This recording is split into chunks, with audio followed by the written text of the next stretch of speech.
बिस्मिल्लाहिर्रहमानिर्रहीम। अस्सलाम वालेकुम नाज़रीन, मैं अहमद फ़वाद हूँ और आप मेरा यूट्यूब चैनल देख रहे हैं। नाज़रीन, तीन बड़ी इंपॉर्टेंट खबरें आज की व्लॉग में आपके साथ शेयर करनी है। सबसे पहली और बड़ी ब्रेकिंग न्यूज़ साइफ़र केस के हवाले से है। बिल्कुल साइफ़र केस में जो FIA है उसकी जानिब से हाथ खड़े कर दिए गए हैं और मुकदमे से बिल आखिर वो भाग गए हैं। केस के मेरिट पर बात करने के लिए वो तैयार नहीं है। अहम तीन और एक्सक्लूसिव डिटेल्स हैं आपके साथ में शेयर करूंगा। और दूसरी बड़ी खबर नाज़रीन सुप्रीम कोर्ट ऑफ पाकिस्तान से है, क्योंकि एक अहम तरीन मामले के ऊपर चीफ जस्टिस कादी फ़ाइज़ ईसा एक तरफ और जो दीगर जजेस हैं वो एक तरफ हो गए हैं। इस पर भी कुछ तफसीलात आपके साथ मैंने शेयर करनी है। और दबाव चीफ साहब के ऊपर बढ़ चुका है और इस दबाव के पेश नज़र बिल आखिर चीफ साहब की जानिब से हाथ खड़े कर दिए गए हैं। क्या मामला हुआ है इस पर भी तफसीलात आपके साथ मैंने शेयर करनी है। और आखिरी बड़ी खबर नाज़रीन शहबाज हुकूमत के हवाले से है। अगस्त तक का अल्टीमेटम दे दिया गया है शहबाज हुकूमत को और ठीक रमज़ान के बाद एक बड़ी जो तहरीक है वो शुरू होने जा रही है। और ये तहरीक पाकिस्तान तहरीक इंसाफ नहीं बल्कि कोई और शुरू करने जा रहा है। इस पर भी कुछ अहम तरीन तफसीलात हैं, वो भी आज की व्लॉग में आपके साथ शेयर करूंगा। सबसे पहले तो नाज़रीन साइफ़र का जो केस है इस हवाले से कुछ तफसीलात आपके साथ में शेयर करता चलूँ। मामला नाज़रीन यूँ है, इमरान खान साहब ने जो अपीलें दायर की थी supreme court of Islamabad high court में साइफ़र केस के फैसले के ख़िलाफ़, इन अपीलों पर आज इस्लामाबाद हाई कोर्ट के दो रुकनी bench chief justice Islamabad high court Aamir Farooq साहब और जस्टिस मियां गुल हसन औरंगज़ेब साहब की जानिब से जो समात है वो की गई है। और आज की समात के आगाज़ में ही जो FIA के प्रोसिक्यूटर थे वो रोस्टम पर आए और उन्होंने कहा कि मैं इस दरख्वास्त के काबिल समात होने के ऊपर दलाइल देना चाहता हूँ कि ये दरख्वास्त ही काबिल समात नहीं है। यानी कि एक तो चीज़ ये FIA कह रहा है, उसका जो काबिल समात के ऊपर उन्होंने एतराज़ उठाया कि इमरान खान साहब और शाह महमूद कुरैशी साहब जो हैं वो इस केस के अंदर अपील ही दायर नहीं कर सकते हैं, यानी कि वो इस फैसले को ही चैलेंज नहीं कर सकते। यानी कि जो सेशन अदालत ने जो खसूसी अदालत ने जो इमरान खान साहब और शाह महमूद कुरैशी साहब को सज़ा सुनाई है 10-10 साल की, वो सज़ा उनकी बरकरार रहेगी, वो चेंज नहीं होगा। जो कुछ मर्जी हो जाए अपील में आ ही नहीं सकते और हाई कोर्ट में मामला आ ही नहीं सकता। बड़ा मज़ाक़ा खेज़ ये जो एतराज़ है वो उन्होंने उठाया। इसकी तफसील में आगे चलकर बताता हूँ कि कैसे FIA इस सारे मामले से भाग रही है, जान छुड़ा रही है, क्योंकि उनको पता है कि ये बोगस मुकदमा है और इमरान खान साहब शाह महमूद कुरैशी ने विद इन 2 वीक्स रमज़ान में ही आप देखेंगे कि वो इस मुकदमे से बरी होंगे। बहरहाल पहले FIA ने कहा क्या है वो आपको लतीफ़े पहले मैं सुना दूँ। एक तो वो कहते हैं जी कि ऑफिशियल सीक्रेट एक्ट के तहत ये मुकदमा था तो अपील हो ही नहीं सकती। अच्छा, उनको कोई ये बताए कि जो गुलभूषण यादव था, जो आपने भारतीय एजेंट जो पकड़ा था उसके खिलाफ जो मुकदमा चलाया था, उसको तो अपील का हक दे दिया गया था, लेकिन इमरान खान साहब और शाह महमूद कुरैशी को नहीं मिल सकता। तो ये पहला लतीफ़ा था FIA का। दूसरे नंबर पर FIA ने यह कहा है जी कि ये केस जो है वो 2 रुकनी बेंच सुन ही नहीं सकता, ये केस 1 रुकनी बेंच सुन सकता है। क्योंकि ये जो अपील है इसमें अपील में नहीं आया जा सकता था और दरख्वास्त दी जा अच्छा, एक तो ये कहा कि अपील में नहीं आ सकते और दूसरे नंबर पर कहा जी कि ये 2 रुकनी बेंच नहीं 1 रुकनी बेंच सुन सकता है। अब मामला ये है कि अगर तो अपील में आ नहीं सकते थे, पहला उन्होंने एतराज़ उठाया और फिर वो कहते हैं जी कि इसको 2 रुकनी नहीं 1 रुकनी बेंच सुन सकता था। तो अगर अपील में आएंगे तो 1 रुकनी बेंच सुनेगा ना, 1 रुकनी बेंच ऐसे ही कैसे सुन लेगा। तो बहरहाल ये 2 अहम एतराज़ FIA की जानिब से उठाए गए और बुनियादी तौर पर ये जो एतराज़ात थे ये था क्या, इसके पीछे मकसद क्या था। एक तो चीज़ ये जी कि मेरिट के ऊपर FIA नहीं आना चाहती, मेरिट के ऊपर वो बात नहीं करना चाहती, क्योंकि इस केस के अंदर ऑलरेडी जिस तरीके से जो ट्रायल हुआ फेयर ट्रायल नहीं दिया गया और पड़खच्चे उड़ाकर रख देने हैं। जस्टिस मियां गुल हसन और औरंगज़ेब साहब ने इस मुकदमे के अंदर जिस तरह से वो गौर से इसको सुन रहे हैं, बॉल पेन उनके हाथ में होता है और वो नोट करते जाते हैं। तो FIA के हवाले से ये जो इस केस में जो फैसला आएगा वो देखने वाला होगा, पढ़ने वाला होगा, जो जस्टिस मियां गुल हसन और औरंगज़ेब साहब लिखेंगे। और खैर FIA की काबिलियत आज लास्ट व्लॉग में जो सुप्रीम कोर्ट ऑफ पाकिस्तान में FIA के साथ हुआ है, जो साफ़ियों के ऊपर वो मुकदमे उन्होंने बनाए, उस पर चीफ जस्टिस कादी फ़ाइज़ ईसा साहब ने जो उनकी खूब क्लास ली है, उससे वाज़ेह भी होती है कि ये FIA जो है वो कर क्या रहा है। असल काम छोड़कर तो बस इधर उधर की जो मुकदमे हैं वो बना रहा है। बहरहाल ये दोनों ने एतराज़ उठाए, और पहला तो ये था जी कि वो मेरिट के ऊपर नहीं आना चाहते, केस लड़ना ही नहीं चाहते वो, मतलब आप इसका सिंपल ये समझ लें। और दूसरे नंबर पर ये जी कि वो डिलेइंग टैक्टिक्स अपनाना चाहते हैं कि किसी तरीके से इस केस को मज़ीद डिले किया जाए। अच्छा, इसमें हुआ ये जी कि 13 तारीख तक अदालत ने समाअत मुलतवी करके कहा जी कि 13 तारीख को एफआईए फिर दलाइल दे दें। ये अदालत ने आज 2 रुकनी बेंच ने कह दिया है। एफआईए ने दलाइल देने हैं, उसके बाद पीटीआई के जो वकील हैं उन्होंने दलाइल देने हैं, और पीटीआई के जो इमरान खान साहब के जो वकील हैं उन्होंने खुद आज कहा है कि हार्डली 2 वीक्स हैं, 2 वीक से ज़्यादा ये केस आगे जा ही नहीं सकता, और 2 वीक्स के अंदर इमरान खान साहब, शाह महमूद कुरैशी जो हैं वो इस केस से बरी होंगे, और ये केस कालादम होना ही होना है।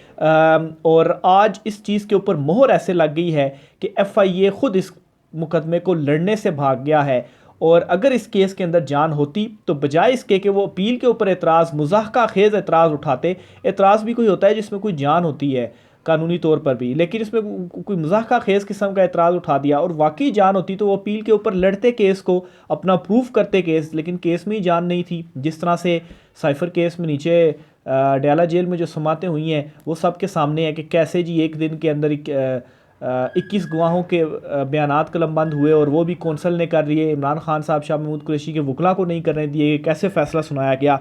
तो एक तो ये बड़ी इंपॉर्टेंट डेवलपमेंट है जो कि आज इस्लामाबाद हाई कोर्ट में हुई है, और अदालत ने मान लिया बात, टाइम दे दिया, ठीक है आप कल का दिन और परसों आ जाएँ, आके दलाइल दें, देखते हैं कि आपके दलाइल में कितना दम है। तो सबसे पहली चीज़ तो ये हो गई।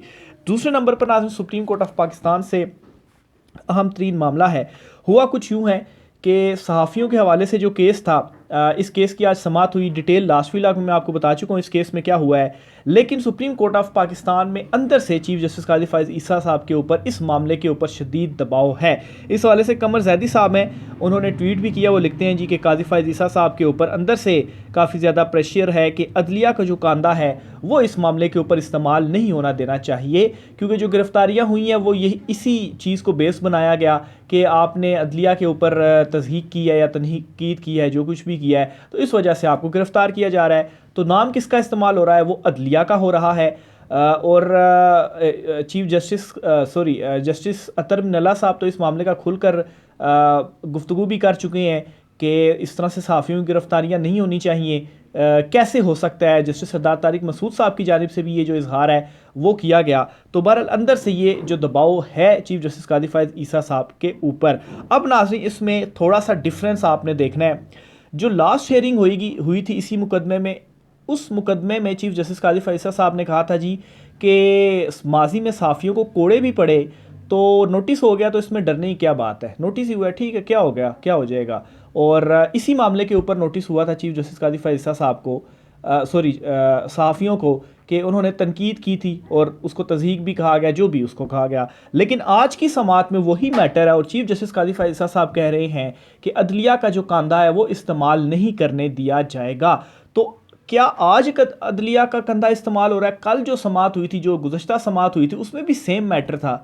क्या तब अदलिया का कंधा इस्तेमाल नहीं हो रहा था? जो नोटिस जो थे वो इशू हुए थे, तब तो काजी साहब की जानिब से कहा गया था कि वो तो नहीं नोटिस वापस ले सकते, हाँ वो रिक्वेस्ट कर देते हैं अटॉर्नी जनरल को, अगर वो कुछ इस पर करते हैं, फिर खैर वो थोड़े टाइम के लिए नोटिस वापस हुए और फिर दोबारा इशू होने थे, तो बहुत सारों को इशू नहीं भी हुए। तो ये इस खबर की भी आप कहें कि एक तस्दीक भी करता है, और इस खबर के हक़ में एक दलील भी है कि अचानक से जिस तरह से काजी फायज़ ईसा साहब चेंज हुए, यानी कि लास्ट समाअत वाले चीफ जस्टिस काजी फायज़ ईसा साहब और आज की समाअत वाले चीफ जस्टिस काजी फायज़ ईसा जो थे वो बिल्कुल मुख्तलिफ थे। तो इट मीन्स के जो जजिस की जानिब से ये मामला कहा गया है कि इस मामले के ऊपर अदलिया का कांधा इस्तेमाल नहीं होना देना चाहिए, क्योंकि फिर आगे तारीख़ में ये सारी चीज़ें लिखी जाएंगी। ऑलरेडी बल्ले का निशान तारीख़ का हिस्सा बन चुका है, और उसी चीज़ के ऊपर ही, उसी फैसले के ऊपर भी काजी साहब के ऊपर जो तनकीद थी वो हुई थी, और फिर ये जो सारा सिलसिला था वो शुरू हुआ था।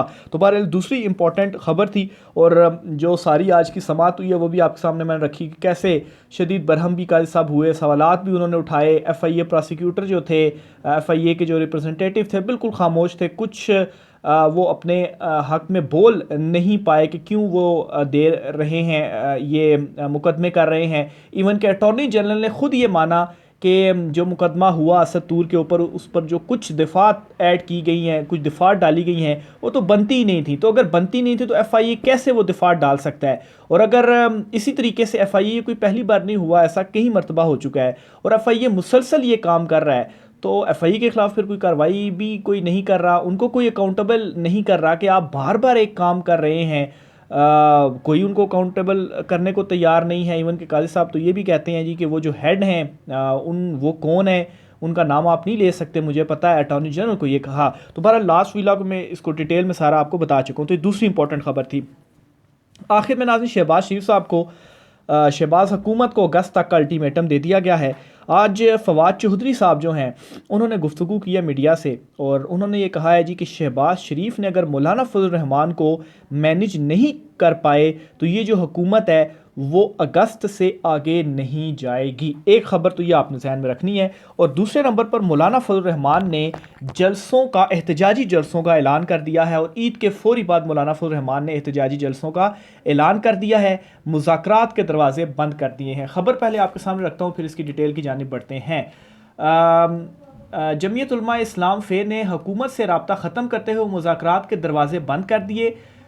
JUI ने ईद उल फितर के बाद हुकूमत के खिलाफ एहतजाजी तहरीक करने का फैसला कर लिया है। इस हवाले से पार्टी के सरबराह मौलाना फजल रहमान ने एहतजाजी जलसों की मंजूरी दे दी है।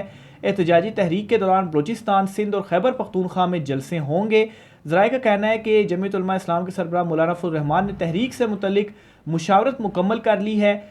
इस बार धांधली के खिलाफ तहरीक नए अंदाज से चलाएंगे, जिसके तहत JUI फ़े इस बार भी तहरीक का आगाज़ सिंध से करेगी, जहां से ये तहरीक सुबह सिंध के बाद बलूचिस्तान, KP और पंजाब से होते हुए इस्लामाबाद पहुंचेगी और मौलाना फजल रहमान इसकी जो क़यादत है वो करेंगे। तो ये एहतजाजी तहरीक शुरू होने जा रही है ईद के बाद और पाकिस्तान तहरीक इंसाफ भी इसको ज्वाइन भी करेगी, या आप ऐसे कह लें कि इसके साथ पैरेलल वो अपना भी जो एहतजाज है वो करेंगे। और पाकिस्तान तहरीक इंसाफ तो अभी भी कर रही है, संडे को भी हुआ, उसमें भी गिरफ्तारियां हुई, उस पर भी मैं आपको बताता चलूँ। इंपॉर्टेंट खबर है इसमें कि जो कल लाहौर से कुछ गिरफ्तारियां हुई थी पाकिस्तान तहरीक इंसाफ के जो लोग एहतजाज कर रहे थे, उनको आज ATC अदालत में इंसदाद दहशतगर्दी अदालत में पेश किया गया। तो दहशतगर्दी अदालत ने उन्हें मुकदमे से डिस्चार्ज करते हुए रिहा कर दिया।